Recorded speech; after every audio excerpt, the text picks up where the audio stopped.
Mapagpalang gabi po sa inyong lahat. Welcome po tayo sa ating pong program ngayon na ating pong nightly series. Ako po si Pastor Bong Fidacan at ako po ang makakasama ninyo sa 5 series po na ito, 5 topics po. We'll be starting tonight at mag-end po tayo sa Saturday, sa Divine Worship. Now, ang topic po na binigay po sa akin ay My Hope is Built. So kung makikita natin sa ating pong background, ay ito ay focus po doon sa ating pong pag-asa. Saan ba tayo nakasalalay ang ating pong pag-asa? So yung ating pong topic na ating pong pagtutuunan ng pansin sa gabi-gabi ay una, yung promise po ng ating Panginoon sa Scripture. So ito po yung ngayon na ating pong magiging topic. Now, ano po ba yung sinasabi sa Scripture? Now, sabi po sa Jeremiah 29:11, For I know the plans I have for you, plans to prosper you and not to harm you, plans to give you hope and the future. Ito po ay pagtutuunan natin ng pansin ngayon. At syempre, iniimbitahan ko rin po kayo, huwag kayong mawawala sa gabi-gabi nating pag-aaral. At bukas po, ang ating pong pagtutuunan ng pansin ay yung promise ng ating Panginoon sa resurrection ng ating Panginoon. At ito po ay nakasalalay ang ating pong pag-asa doon sa pagkabuhay na maguli ng ating Panginoon, which is found also in 1 Corinthians 15:14. Ito po ang sabi, If Christ has not been raised, our preaching is useless, and so is our faith. O kung hindi nabuhay na maguli ang ating Panginoon, ay parang wala. Pero dahil nabuhay ang ating Panginoon, meron po tayong pag-asa. At tayo po ay pinagpala ng ating Panginoon dahil sa pag-asa na yon. At sa susunod naman na gabi, ang ating pong pagtutuunan ng pansin ay ang Banal na Espiritu. Alam niyo po, ang Banal na Espiritu ay siyang patuloy nakakasama natin. Siya po ang naggagabay sa atin. Nagkakaroon tayo ng pag-asa dahil sa ating Panginoong Jesus na nagbigay sa atin ng Banal na Espiritu. At sinabi niya, nung siya po ay paalis, ay sinabi niyang mag-iiwan ako ng tagapamagitan sa inyo. Nag-iiwan ako ng kasama ninyo. Yan ang sabi na ating Panginoon. So yung pangatlong gabi po, ang ating pong pagtutuunan ng pansin ay ang Banal na Espiritu. At ang pang-apat na gabi naman ay focus po tayo doon sa forgiveness. Yung biyaya ng ating Panginoon, grace ng ating Panginoon, at yung forgiveness ng ating Panginoon. Alam nyo, tayo ay nagkakaroon ng pag-asa dahil alam natin na tayo ay pinapatawad ng ating Panginoon sa ating mga pagkakasala. Siya ay patuloy na nagbibigay sa atin ng pag-asa. Dahil sa tayo ay napunta at nalugmok sa kasalanan, pero dahil sa pag-ibig ng ating Panginoon, tayo po ay merong pag-asa na ibinigay niya sa atin. Kung tayo lang ay lalapit sa Kanya na may pagpakumbaba at paghingi ng tawad. At ang panglima, yung promise ng ating Panginoon ng Kanyang pangalawang pagbabalik. Ito po ay isa sa magandang promise sa atin. At tayo po ay nakatingin doon sa pagbabalik ng ating Panginoon. Dahil ang ating Panginoon ay nangako, I will come again. Sa John 14:1-3, I will come again and receive you unto myself, that where I am, there ye may be also. So ito pong 5 topic na to, mga kapatid, ay ating pong pagtutuunan ng pansin sa 4 na gabi at isang araw ng Sabado na tayo po ay mag-aaral. Kaya naman, huwag po kayong mawawala sa ngayong gabi at sa susunod na mga gabi ay ating pong pag-aaralan ito. Alam niyo po, ang ating Panginoon ang siyang patuloy na tumitingin sa atin. At tayo po ay inaanyayahan na tayo ay patuloy na lumapit sa Kanya. Tayo po ay yumuko para po sa isang panalangin. Ama na banal, Diyos na nasa mga langit ka, sa gabi po ito, kami po ay lumalapit sa inyong banal na harapan. Nagpapasalamat po kami sa pagkakataon na kayo po ay makapag-aaral ng inyong banal na salita. Nagpapasalamat kami sa bawat panahon ng aming buhay, nandyan kayo, kasama namin, nagbibigay ng pag-asa sa amin. Kaya naman sa aming pong series na gagawin na ito, hinihiling namin ang inyong patnubay at gabay. Kayo nawa po ang siyang magbigay ng katalinuhan sa amin. At kayo po, Panginoon, ang makasama namin sa aming buhay sapagkat kayo ang siyang patuloy na nagmamahal. Maraming po salamat sa pagdinig sa aming dalangin. Sa pangalan ng aming Panginoong Hesus. Amen. Amen. Yan po. So ngayon, ang ating pong pagtutuunan ng pansin, mga kapatid, ay yung promise ng ating Panginoon na makikita natin sa banal na kasulatan. Alam niyo po, tayo ay maraming nagiging problema sa ating pong buhay. Tayo ay lumalapit sa ating Panginoon, nalanalangin tayo, hinihiling natin na tayo po ay magkaroon ng kapayapaan sa ating pong buhay. Pero napakaganda ng promise ng ating Panginoon na ito po ang ating pong pagtutuunan ng pansin. Yung promise ng ating Panginoon na makikita sa Jeremiah 29:11. No? Ito po ang sinasabi, mga kapatid, "For I know the plans I have for you, plans to prosper you and not to harm you, plans to give you hope and a future." No? Ito po, mga kapatid, ang plano ng ating Panginoon. Alam nyo, tayo ay nagpaplano-plano tayo sa ating pong buhay. Tayo may mga anak, mga kapatid. No? At ano yung gusto nyong plano sa inyong mga anak? Di ba? Ang gusto natin na maging maayos ang buhay ng ating pong mga anak. Ang plano natin sa kanila ay pag-aralin sila, para sa pagtatapos nila ay makakuha sila ng trabaho at magkaroon ng sarili nilang pamilya at sila ay maging maayos ang kanila pong buhay. Yan yung plano natin. Walang magulang, mga kapatid, na nagnanais na hindi maging maganda. No? Parang iniisip na, sana anak, ikaw ay maging pangit ang buhay mo. Wala pong ganoon, mga kapatid. Kundi nais natin na maging maganda ang buhay ng ating pong mga anak. Ganon din po sa ating Panginoon na nakita natin dito sa Jeremiah 29:11. No? Ito po yung binabanggit sa atin dito, "For I know the plans I have for you. Plans to prosper you and not to harm you. Plans to give you hope and a future." Prosper. No? Gusto ng ating Panginoon na tayo po ay lumago, maging sagana tayo sa ating pong buhay. Ang nais ng ating Panginoon na maging maayos ang ating pong buhay, na hindi tayo madisgrasya, hindi maging pangit ang ating pong buhay, at magkaroon tayo ng pag-asa. At siyempre, yung binabanggit po dito na future. Hindi lang po yung future dito sa mundong ito, kundi yung future na binibigay sa atin ng ating Panginoon kapag siya po ay dumating sa pangalawang pagkakataon, na ibibigay sa atin ng ating Panginoon ang buhay na walang hanggan. Kaya naman, sa banal na kasulatan, marami pong mga promise ang ating Panginoon na nagbibigay sa atin ng pag-iibig, no? Dinidesire ng ating Panginoon na magkaroon tayo ng kabutihan at dinidesire ng ating Panginoon na maging maayos ang ating pong buhay. Kaya nga, dito sa topic po natin, makikita po natin yung mga promises, 5 promises, no, ng ating Panginoon. Sa gabi-gabi po, mga kapatid, magkakaroon tayo ng 5 mga points sa ating pong bawat topic na ating pong pagtutuunan ng pansin. At ngayon, ay ating pong titingnan yung 5 puntos, mga kapatid.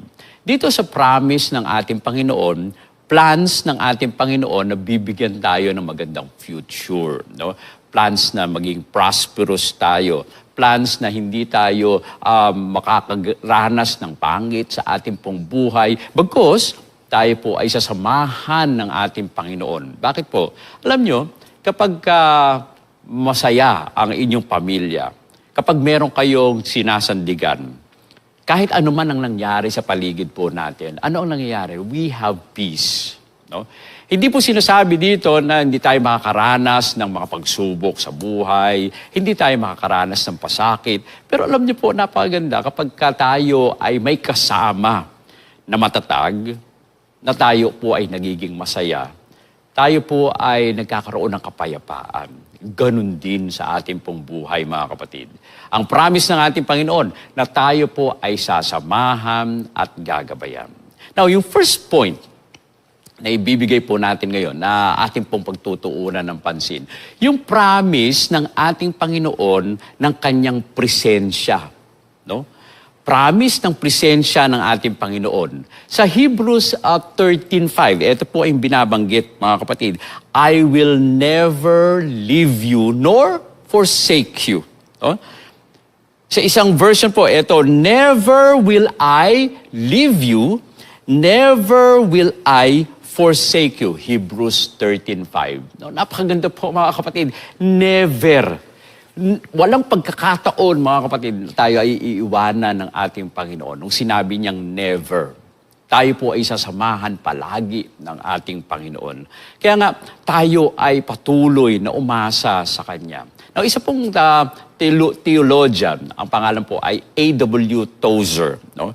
Nagsalita po siya, nag-emphasize po siya, mga kapatid, na nire-remind sa atin that God is always near. No? Yan po ang sinabi sa atin. Even when we feel distant from Him, He encourages believers to become more aware of God's presence in daily life. No? Napaganda ng binanggit dito ni A.W. Tozer, mga kapatid. Na-remind tayo na ang ating Panginoong Diyos, ang Diyos Ama, ay laging malapit sa atin. Na kahit daw, nafe-feel po natin na parang ang layo ng ating Panginoon, nafe-feel natin na parang ang ating Panginoon na hindi tayo pinapakinggan, ini-encourage po tayo, mga kapatid, na tayo ay lagi nating isipin, maging aware tayo na ang ating Panginoon ay lagi nating kasama sa Kanyang presence. No?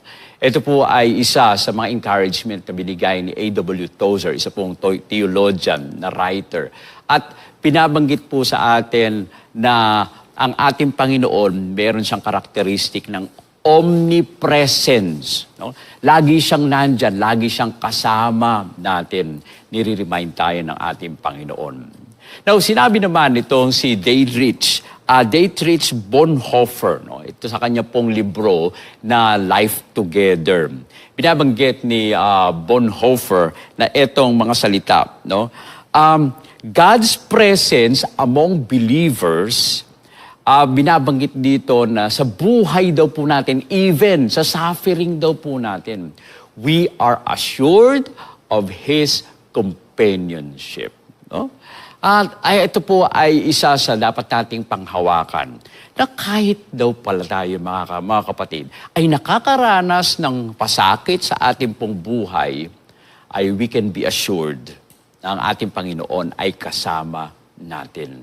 Napaka-importante po yan, na yung ating pong isip ay lagi nating ituon na sa ating pong buhay, ang ating Panginoon nandyan, kasama natin, nakikinig sa atin, patuloy na nag-aakay sa bawat isa sa atin. At katulad rin ang sinabi ni Ellen White, ang ating pong propetesa, sabi po ni Ellen White sa Steps to Christ, page 71, we may claim the presence and blessings of God at every step. We may take God as our helper. No? Napakaganda po ng binabanggit dito, mga kapatid. We may claim the presence and blessing of God. No? Sa lahat daw po ng ating pong paghakbang, ang ating Panginoon ang tumutulong sa atin. Mga kapatid, magkaroon tayo nawa ng pag-asa, yung hope na binibigay sa atin ng ating Panginoon. Maging maayos sapagkat ang ating Panginoon. Kapag lagi nating iniisip ng ating Panginoon ay nandyan, kasama natin, ay makakaranas po tayo ng kapayapaan. Now, imagine niyo po, mga kapatid, no, ang isang single mother na pinapalaki niya ang kanyang pong mga anak. At nire-remind siya ng ating Panginoon ay kasama niya. Alam niyo po, kapag niremind tayo ng ating Panginoon ay kasama natin, nagkakaroon tayo ng kalakasan. Na kahit ano pa yung kinakaharap natin, mga struggle sa buhay, mga kapatid, ang ating Panginoon ang siyang magpapalakas sa atin. Kaya na, ito po ang lesson dito po sa ating isang unang puntos dito na yung promise ng ating Panginoon, yung presence ng ating Panginoon na sinabi niya, I will never leave you. No? Kaya nga, ang promise na ito, kahit daw po tayo nakakaranas ng loneliness o kahit tayo nakakaranas ng lungkot, kahit tayo nakakaranas po ng takot, maaari tayong mapanghumawak sa salita ng ating Panginoon na lagi siyang nandito. No? Hindi tayo pababayaan. anuman ang mangyari sa atin, anuman yung circumstance, anuman yung pasakit at saka hirap na ating pong nararanasan, makakaasa tayo na ang ating Panginoon ay kasama natin. Yung pangalawa pong puntos, mga kapatid, yung promise ng ating Panginoon ng kalakasan. Okay? Sa Isaiah 41:10, ito po naman ang sinasabi, mga kapatid, "Fear not, for I am with you. Be not dismayed, for I am your God. I will strengthen you and I will help you. I will uphold you with my righteous right hand." No? Yan po ang binabanggit po sa atin, no? Dito sa scripture nito. Fear not, wag daw po tayong matakot. Dahil ang ating Panginoon ay kasama po natin. No? Huwag kayong mawalan ng pag-asa. Dahil ang ating Panginoon ay nasa sa inyo. Ano daw binabanggit po dito? Nandyan lang ba siya sa tabi natin, ali-aligid sa atin? Hindi po. Ang binabanggit po dito sa ating pong teksto ay bibigyan tayo ng kalakasan ng ating Panginoon at tayo po ay tutulungan. Hindi po siya na parang nakatayo lang doon at nagmamanman kung ano yung gagawin natin. Binabanggit po dito, mga kapatid, napapalakasin tayo ng ating Panginoon at tutulungan tayo ng ating Panginoon. At kung tayo man ay madapa, ang kanyang kamay ay mag-aakay sa atin at papalakasin po tayo. No, napakaganda ng promise na ito ng ating Panginoon galing po sa Isaiah 41:10. Kaya nga huwag po tayong malungkot. Tayo po ay humawak lamang sa kamay ng ating Panginoon dahil siya ang ating kalakasan. I will strengthen you, ang sabi ng ating Panginoon. Now, sabi naman ni Charles Spurgeon, isa rin po sa mga writer at magaling na speaker, binabanggit po na dito, God's strength enables us to endure and thrive even in trials. Our strength is finite, but God's strength is boundless and available to those who ask. No? Oh, mga kapatid, God's strength enables us to endure. Ang kalakasan ng ating Panginoon, mga kapatid, ay nagbibigay ng kalakasan para tayo ay magpatuloy. Kahit daw po mayroong pagsubok na dumadating. Yung ating pong kalakasan, ito po ay nawawala. Pero ang kalakasan ng ating Panginoon, ito po ay hindi natatapos. At ito po ay available sa bawat isa sa atin. Kung tayo lang ay hihingi sa ating Panginoon. Kaya napaka-importante po, mga kapatid, na yung kalakasan ng ating Panginoon, i-claim po natin.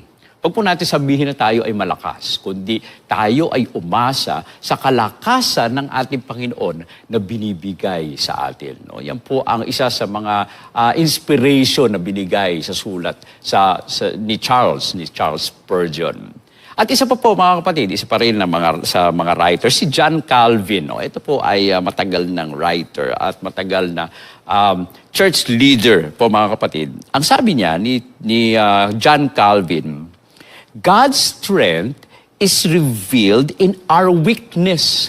Oh, ano daw po?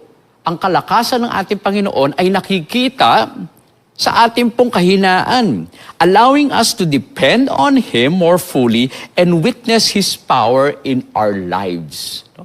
Ito daw po pala, mga kapatid, na kahit nararanasan natin ang ating pong kahinaan, kapag tayo ay umasa sa ating Panginoon, nakikita sa ating pong buhay ang kalakasan ng ating Panginoon sa atin.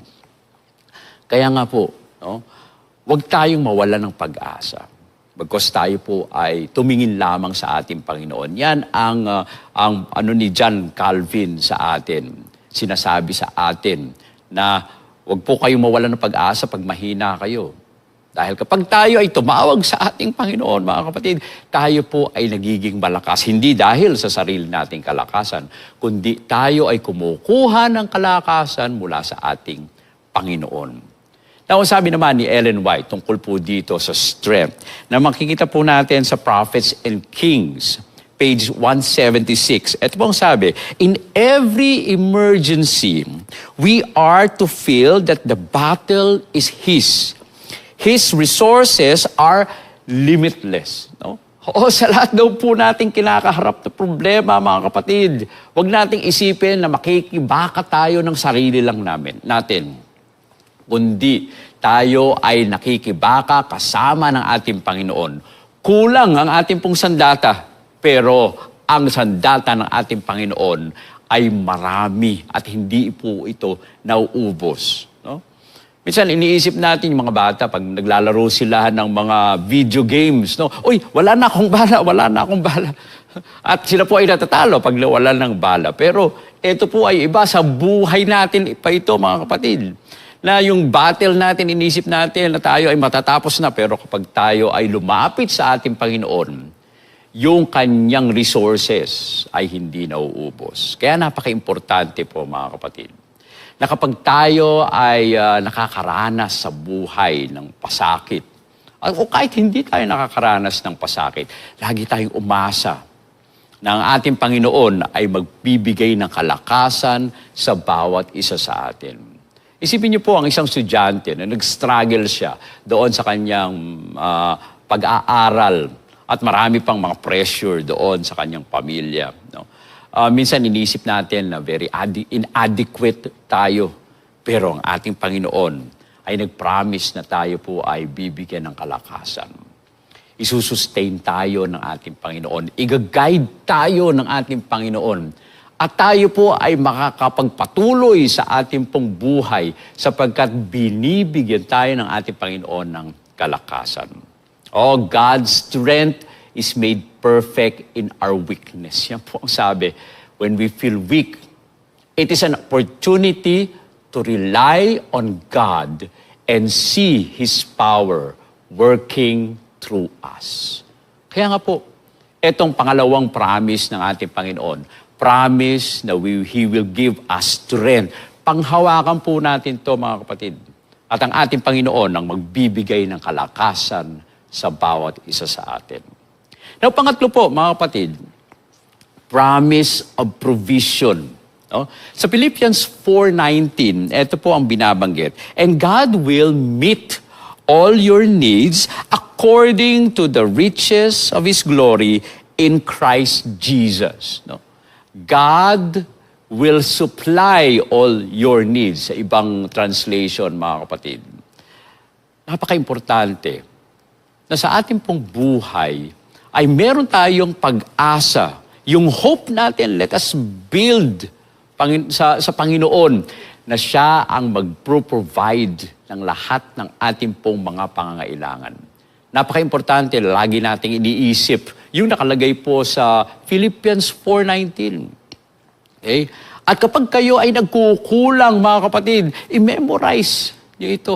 At sabihin niyo, Philippians 4:19, and God will supply all my needs according to His glory and riches in Jesus Christ. Kaya nga, napaka-importante po, mga kapatid, na nag-memorize din tayo ng mga scriptures. Dahil sa banal na kasulatan, nandoon ang mga promises ng ating Panginoon. Huwag po nating kalimutan na bagaman tayo ay nagkakaroon ng problema sa ating pong buhay, He will supply our needs.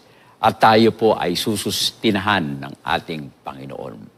Now, si George Mueller, isa pong theologian din. Alam niyo po, akin po nakikita yung mga magagandang mga sulat ng mga theologian. Sabi po ni George Mueller sa kanya pong sulat, God's provision, no, yung testimony niya, tayo daw po ay dapat magkaroon ng faith sa provision ng ating Panginoon. And we will rely, no, entirely to prayer that He will meet our needs. No? Now, etong si George Mueller, siya po ay isang orphan, no? Pero siya po ay nagbigay, ang ating Panginoon ay naranasan niya sa kanyang pong buhay. At nakita niya yung promise ng ating Panginoon na isupply yung needs niya. Okay? Tayo po ba, mga kapatid, kapag walang-wala na tayo, kanino po tayo tumatawag? Wag nawa po tayong tumawag sa mga tao sa paligid po natin. No? Minsan, iniisip natin, mangutang tayo ng mangutang. Pero wag mo muna, mga kapatid. Lagi po muna tayong humarap sa ating Panginoon. Humiling muna tayo sa ating Panginoon. And He will give us what we need. Dahil siya po ang patuloy na nagmamahal sa atin. Now, isa pang writer, si Augustine of Hippo. Ito po ang sabi niya, God provides not only our physical needs, but our spiritual ones as well, fulfilling our deepest longings. No? Napakaganda po mga kapatid. Hindi lang tayo binibigyan ng ating pong Panginoon ng mga pangangailangan nating physical. Now, kasama na po dyan yung ating pong sa pagkain natin, sa hinihinga natin na hangin, yung tubig na iniinom natin, yung araw na kailangan din natin sa ating pong buhay. Hindi lang po yun, mga kapatid, kundi ang ating Panginoon nagbibigay rin ng kalakasan sa ating pong spiritual na buhay. At yun, yung spiritual na kalakasan na yun ay nagbibigay ng kapayapaan sa atin. At kapag tayo ay may pag-asa sa ating Panginoon, ating pong mararanasan, mga kapatid, yung peace sa ating pong buhay. Kahit pa yung mga bagay-bagay na ating pong minimithi, yung deepest longings natin ay ibibigay ng ating Panginoon.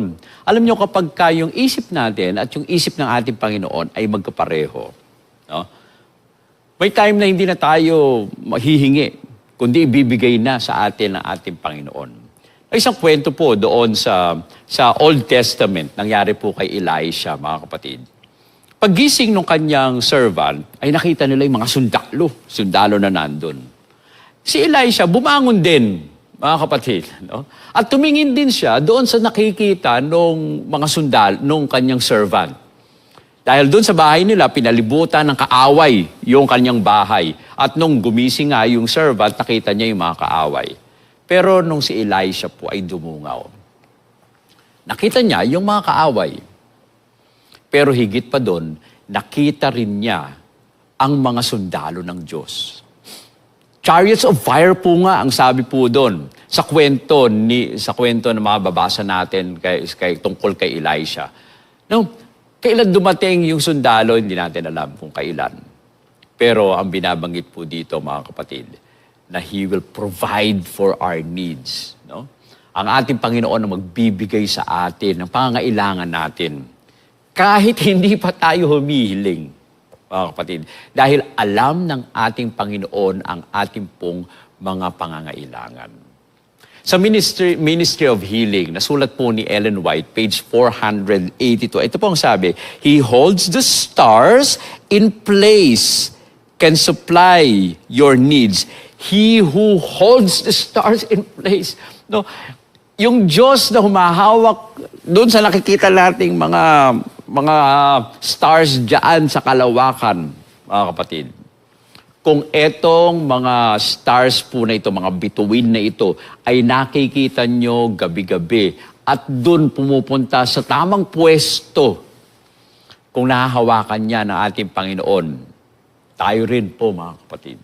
He will hold us also.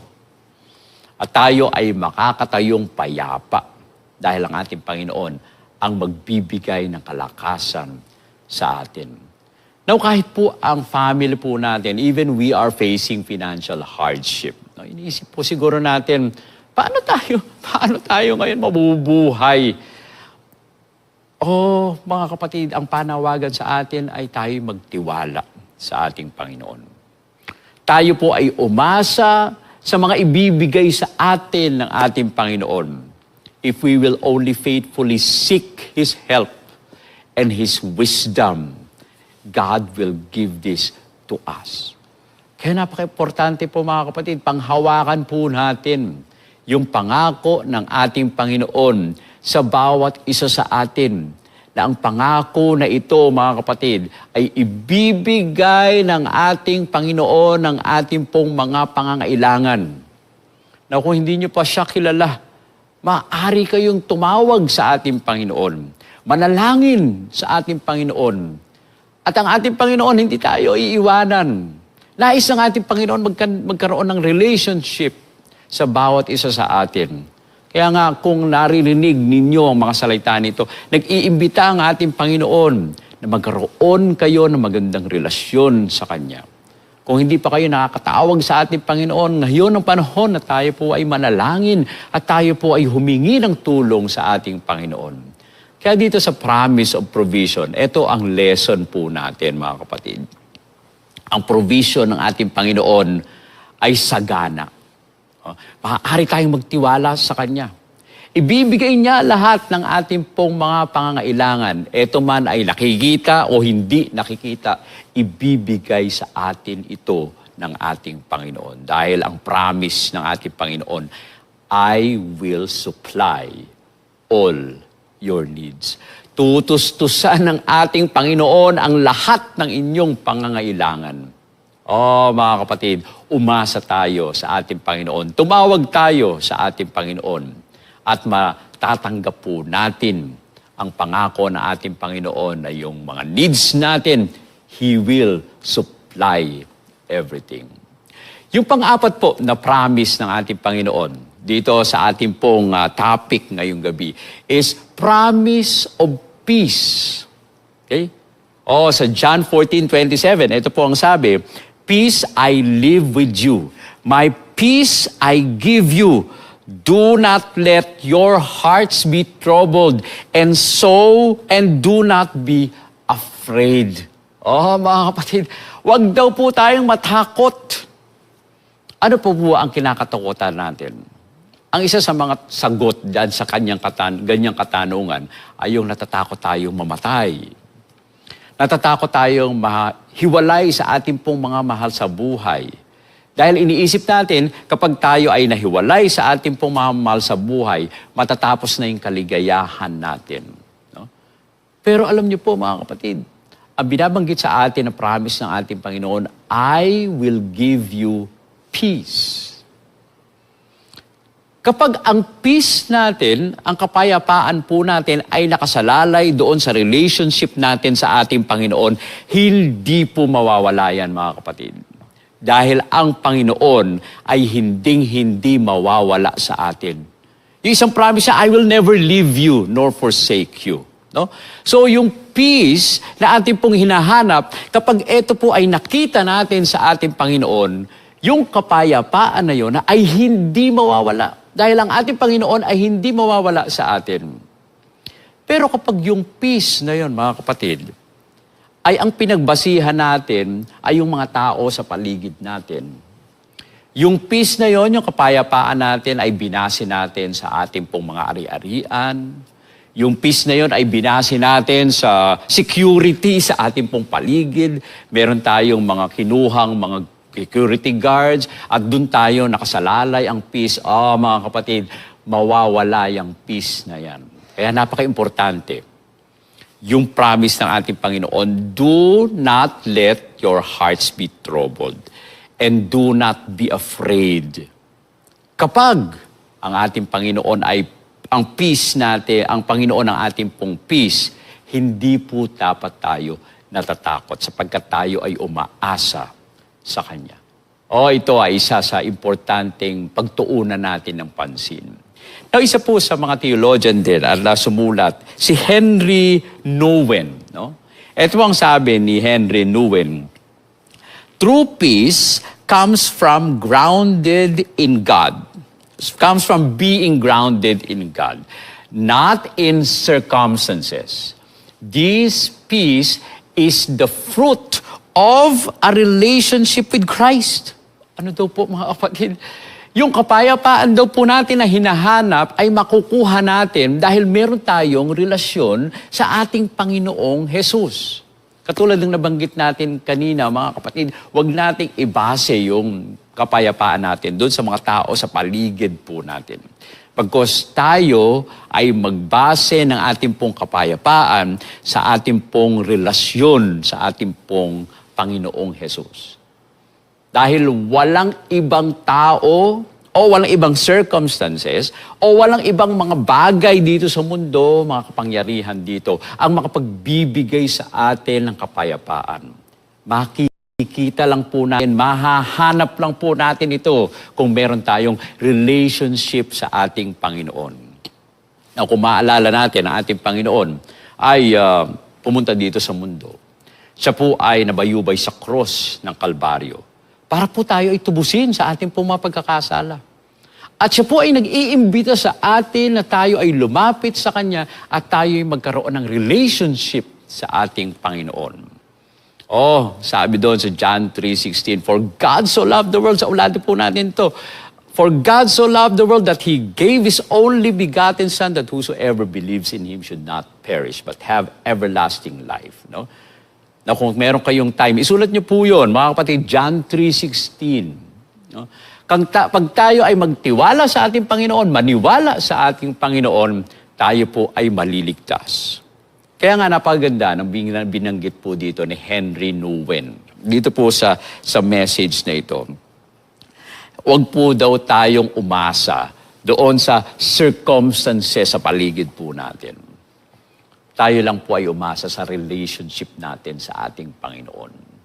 Now, binabanggit din ni Dallas Willard, no, isa pong writer po ito, mga kapatid, na God's peace is transformative. Ano ibig sabihin doon? Calming our minds and hearts even when life feels chaotic. Napaganda po yung word na transformative po dito. Yung peace daw po na galing sa ating Panginoon ay binabago ang ating pong mga isipan at ang ating pong mga puso. Na kahit daw po na yung buhay po natin ay maraming kaguluhan, kahit ang buhay po natin ay punong-puno ng pasakit sa atin, nababago ang ating pong mga isipan at tayo po ay nagiging payapa. Yung ating puso ay nagiging payapa dahil ang peace ng ating Panginoon, ang kapayapaan ng ating Panginoon ay nagbabago sa bawat isa sa atin. Kaya napaka-importante na kung gusto nyo magkaroon ng kapayapaan sa inyong buhay, lumapit tayo sa ating Panginoon sapagkat siya lamang ang makapagbibigay sa atin ng kapayapaan, mga kapatid.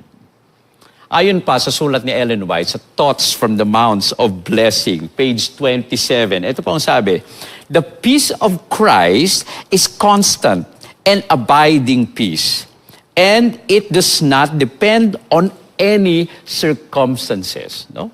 Oo, yung kapayapaan daw na nanggagaling sa ating Panginoon, ito daw po ay constant. Hindi po ito nagbabago. Ito ay patuloy, patuloy, patuloy. At ito po ay sumasama sa atin. Kapag kasama natin ang ating Panginoon, we have peace. Maalala yung kwento ng ating Panginoon na siya po ay sumakay sa bangka. No? At nagkaroon ng unos doon sa Sea of Galilee, mga kapatid. Ano yung sinabi ng ating Panginoon? Peace be still. Okay? Nagkaroon ng kapayapaan dahil kasama nung mga disipulo ang ating Panginoong Hesus na nandun sa bangka, mga kapatid. Kaya napaka-importante na lagi po nating kasama sa buhay natin ang ating Panginoon. Let us keep our Lord Jesus Christ on our boat and let Him give us peace. Huwag ho nating patalunin ng ating Panginoon. Sabi mo, lumangoy o iwanan natin ang ating Panginoon. Bagkus ang imbitasyon sa atin ay lagi tayong lumapit sa ating Panginoon. Walang kapayapaan dito sa mundo, mga kapatid.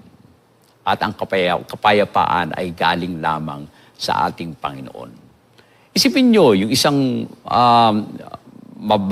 kabataan na siya po ay kagagraduate lang. Siya ay humaharap, no, sa isang career niya. Alam niyo po, siya po ay pwedeng magtiwala sa ating Panginoon. Dahil kung naintindihan niya, ang ating Panginoon ang siyang nagbibigay sa atin ng kapayapaan, mga kapatid, ay magiging payapa ang kanyang buong buhay. Kaya yung lesson natin ngayon ay God's peace allows us to be still in the storm. Okay? Kahit daw po mahirap ang ating pong buhay kapag nandyan ang ating Panginoon, bibigyan tayo ng kapayapaan. If we anchor ourselves in His promises. Kapag nakaangkla po, mga kapatid, ang ating pong mga sarili sa Kanya pong mga pangako, nakakaranas po tayo ng kapayapaan sa ating pong buhay gaano man kahirap ang buhay po natin. Kaya nga, ang pang-apat, God's promise of peace. Sabi niya, I will give you peace. No? Bibigyan kita ng kapayapaan. At yung panglima po, mga kapatid, yung promise ng ating Panginoon ng kaligtasan. No? Ito po ay isa sa mabuting leksyon na binigay po sa atin at pangako sa atin ng ating Panginoon. I will give you eternal life. Okay? Bibigyan tayo ng ating Panginoon ng buhay na walang hanggan. Nakasaad po sa John 10:28, ito po ang sabi, I give them eternal life, and they shall never perish. No one will snatch them out of my hand. Okay? Oh, mga kapatid, I will give them eternal life. Ibinibigay sa atin ng ating Panginoon ang buhay na walang hanggan. Okay? At tayo po, mga kapatid, ay hindi maaaring agawin ng kung sino man sa kamay ng ating Panginoon. Kapag tayo ay nasa ating Panginoon, nagdesisyon tayo na lumapit sa ating Panginoon, alam niyo po, kahit doon sa paligid po natin, patayin tayo, o tayo man ay i-torture ni kahit sino. No one, ang sabi po dito, can snatch them out of my hand. O, mamatay man tayo dito sa mundo, ang kapangyarihan ng ating Panginoon, kapag tayo ay nasa Kanya, sa Kanyang pagbabalik, mabubuhay pong muli tayo. At makakasama natin ang ating Panginoon magpasawalang hanggan. Kaya nga napaka-importante po, mga kapatid, yung promise ng ating Panginoon, na lagi nating isipin, I will give you eternal life. No? O yung buhay po natin dito, mga kapatid, ay pansamantala. Pero ang ating Panginoon, bibigyan tayo ng buhay na walang hanggan. We will not perish. Because no one can snatch us away from the hand of God. Now, sabi naman ni C.S. Lewis, no, ito po ang sabi niya, God's promise of salvation brings a hope beyond this world, pointing us to an eternal life that gives present life its ultimate meaning. Ito ay isa sa napakagandang quotation galing kay C.S. Lewis, mga kapatid. Ang pag-asa natin dito sa mundo ay dapat nating nakasalalay lamang sa ating Panginoon. Dahil wala, mga kapatid, walang tao dito sa mundo o kung sino man o gamit man ang makapagliligtas sa atin. At wala ring tao ang makapagbibigay sa atin ng buhay na walang hanggan. Ang ating Panginoon lamang ang siyang makakagawa nito. Kaya nga napaka-importante, no? Parang ano po yan parang boat, no?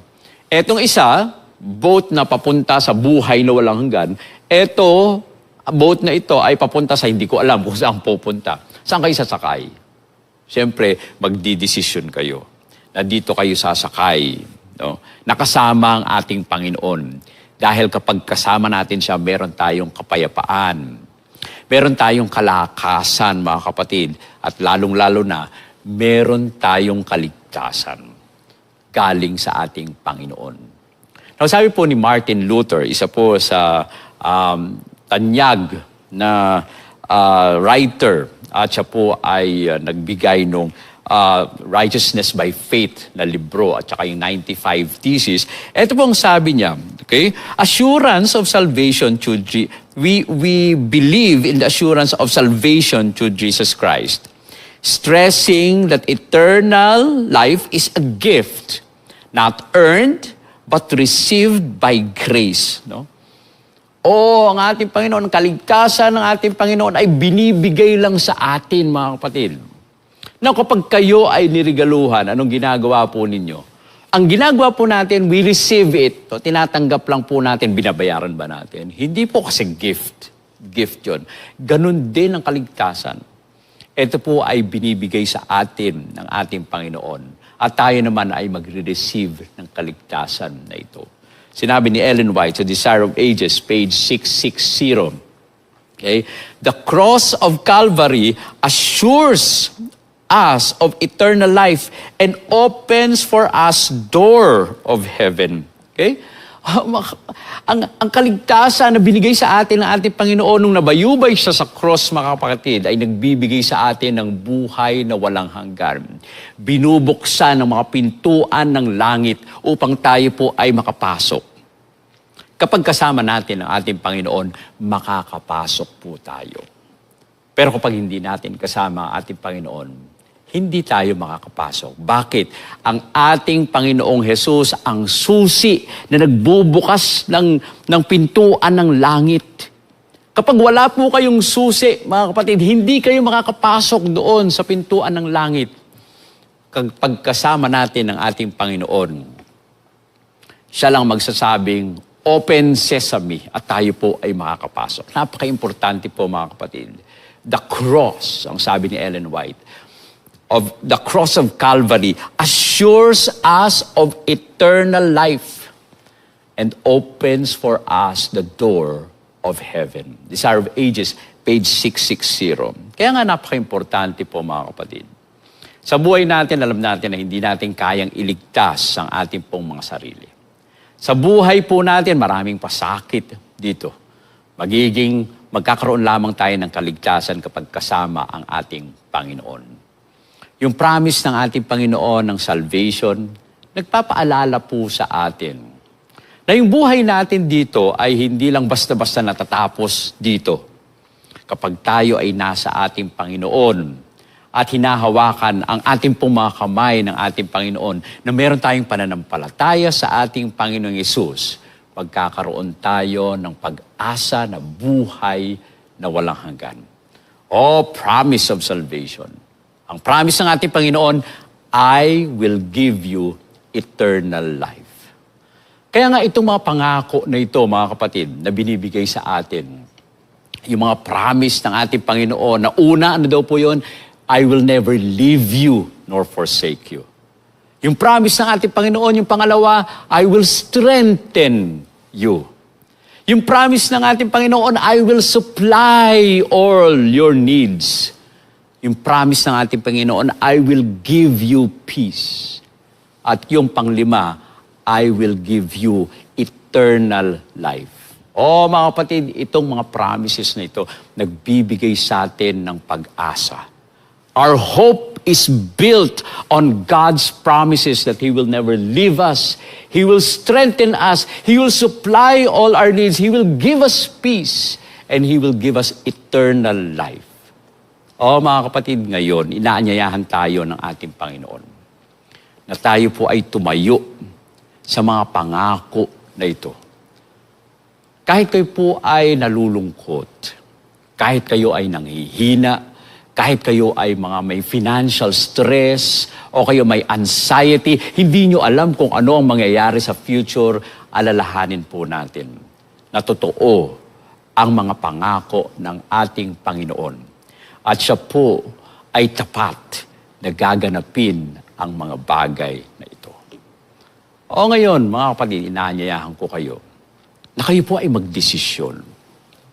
Sa buong series po natin na ito, panghawakan natin ang promise ng ating Panginoon. At ang nais ko lang po, mga kapatid, ay magkaroon kayo ng magandang relasyon sa ating Panginoon. From the scriptures, let us reflect. Let us pray na tayo ay bibigyan ng kalakasan ng ating Panginoon. At siya po ay patuloy na hahawak sa bawat isa sa atin. God is faithful, mga kapatid. At tayo po ay hahawakan ng lubos ng ating Panginoon. Let us claim the promises of God. Tayo po ay manalangin. Ama naming banal, Diyos na nasa mga langit ka. Marami pong salamat sa pangako na inyong binigay sa bawat isa sa amin. Pangako na kami po ay patuloy na sasamahan po ninyo. Hindi nyo kami iiwanan. Pangako na kami ay papalakasin ninyo. Pangako na ibibigay nyo ang aming pong mga pangangailangan. Pangako na kami po ay bibigyan nyo ng kapayapaan. At higit sa lahat, pangako na kami ay bibigyan nyo ng buhay na walang hanggan.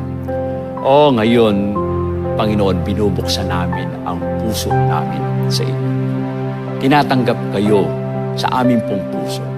Inihiling na kayo nawa ang siyang manguna sa amin. Panginoon, alam po namin na marami kaming makakaharap na mga problema sa mundong ito. Pero dahil sa inyong pangako, may kapayapaan kami na humarap sa mga problema sapagkat alam po namin kayo ang aming kasama. Maraming pong salamat, Panginoon, sa patuloy na pagdinig niyo sa aming pong mga panalangin. Ito po ang aming hiling sa pangalan ng aming Panginoong Hesus. Amen. Amen.